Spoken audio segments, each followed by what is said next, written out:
Sebanyak 12 pemeran film porno yang diperiksa pada Selasa 19 September terdiri dari 8 wanita dan 4 pria. Masih tersisa 4 orang lagi, yakni 3 wanita dan seorang pria yang belum memenuhi undangan pemeriksaan. Dijadwalkan usai pemeriksaan saksi, nantinya pihak kepolisian akan mendengarkan keterangan ahli. Seperti ahli ITE, ahli pidana maupun ahli di bidang pornografi sebelum akhirnya melakukan gelar perkara.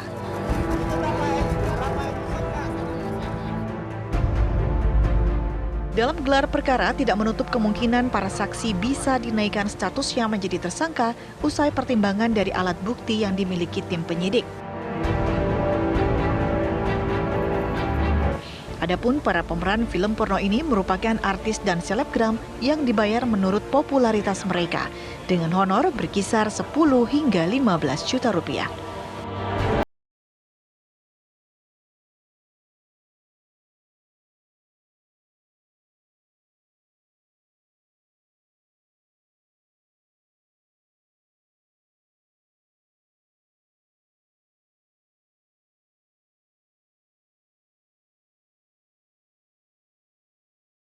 Ya, kemarin Polda Metro Jaya sudah memanggil 12 dari 16 pemeran video porno dan juga sudah ada penetapan 5 orang tersangka. Nah, mengenai kasus ini kita akan ulas lebih dalam dengan narasumber yang sudah hadir, ada Mas Muammar MK.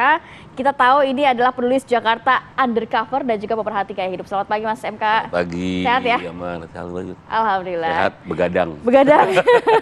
Kemudian juga ada Bang Acong Latif, kuasa hukum pemeran film porno. Selamat pagi Bang Acong. Selamat pagi. Assalamualaikum. Selamat pagi. Selamat pagi. Saya mau ke Bang Acong. Ya, Bang Acong, ini Anda kuasa hukum satu orang pemeran atau semuanya nih Bang Acong? Sementara ini hanya satu pemeran, karena satu lagi memang belum melaksanakan panggilan yang dilayangkan oleh Polda Metro Jaya. Kemungkinannya nanti ada 2 pemeran. Oke, kalau dari keterangan dari klien Anda, ini kenapa akhirnya juga mau ikut dalam produksi video porno ini? Dan kalau dengar-dengar kan cuma dibayar 1 juta, syutingnya sampai 12 jam. Kenapa nih, Bang? Ya, jadi sebenarnya pengurus produksi ini atau orang-orang yang ada di produksi ini menghubungi beberapa orang ini secara acak. Salah satunya adalah klien saya.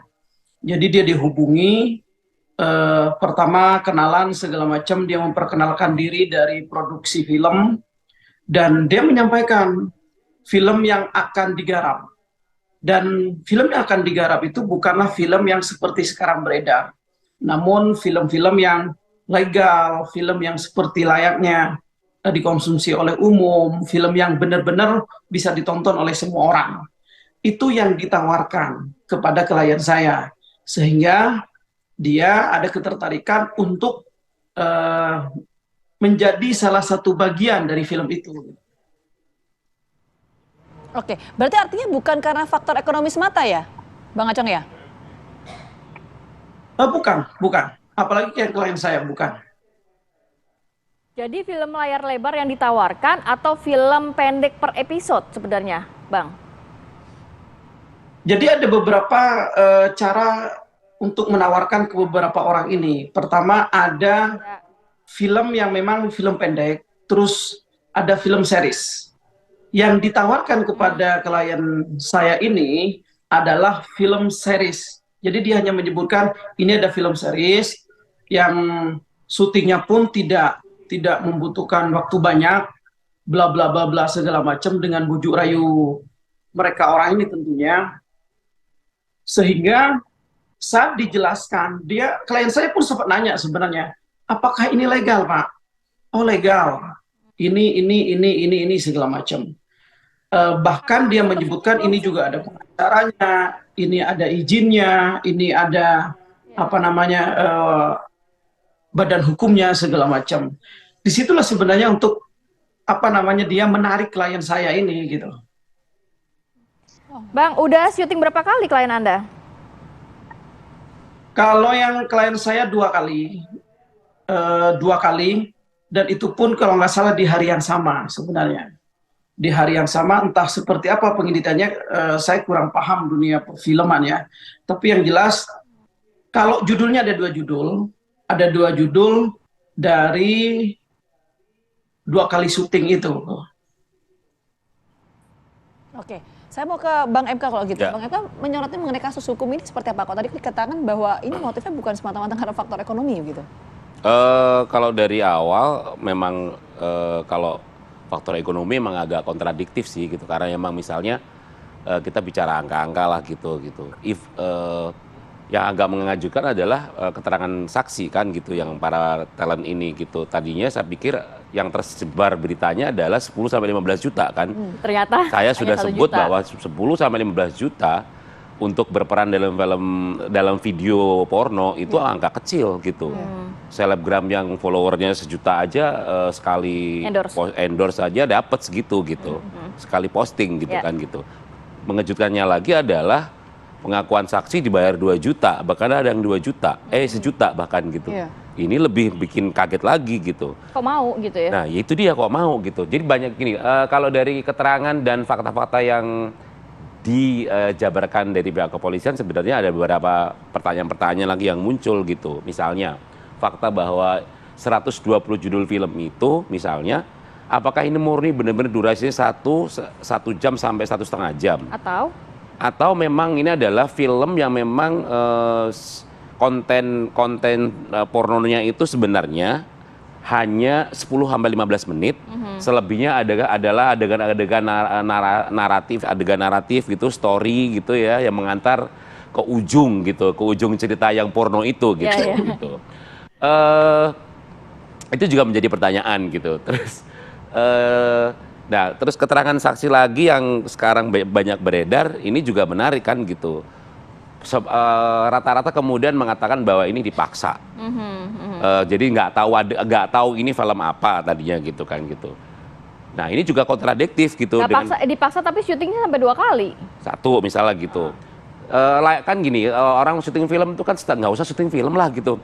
Kita terlibat dalam satu produksi apa gitu ya. Apalagi kalau udah melibatkan ada sutradara, ada rumah produksinya, itu biasanya ada kontrak dong gitu. Standar lah itu maksudnya. Itu udah norma standar lah, aturan standar lah gitu. Nah ini agak lucu kalau kemudian misalnya muncul statement bahwa dipaksa gitu, terus tapi dipaksa kok mau telanjang ya misalnya gitu.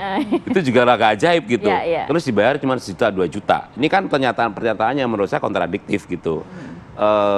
Jadi mungkin ini juga nanti biar dibuktikan di kepolisian seperti itu gitu. Terus ada bocoran sebenarnya yang menarik adalah misalnya beberapa saksi mata yang saya temui gitu ya, ada adegan behind the scene lah ya kira-kira gitu yang saya dapatkan gitu dari beberapa keterangan orang yang sudah melihat gitu. Itu memang ya kategori film ini sebenarnya kalau dibilang dalam istilah dunia porn gitu ya, itu sih kan biasanya terkenal ada X1, X2, X3. X1, X2 itu misalnya semi gitu kan. X3 itu yang polosan gitu kan gitu. X1, 2 itu X1, X2 itu berarti tangju doang gitu, tanggal baju doang gitu. Kalau ini masuknya di mana tadi behind the scene-nya, Mas? Semi sebenarnya. Kalaupun adegan yang kemudian itu kita anggap sebagai kalau dalam istilah porn itu hardcore gitu, itu tipis sekali karena memang adegan genital yang secara transparan itu sebenarnya hanya mungkin cuman 5-10%. Oke, Mas MK, apa yang terjadi saat ini kalau melihat kan kalau dulu Mas MK kan menulis Jakarta undercover begitu. Masyarakat tidak banyak yang tahu. Saat ini justru kayak industri seks tanda kutip ini nampaknya menyasar-nyasar juga selebgram, public figure, memang sudah dikenal masyarakat. Nanti mungkin bisa dibahas juga lebih detail di segmen berikutnya ya. Kita akan kembali sesaat lagi, tetap bersama kami.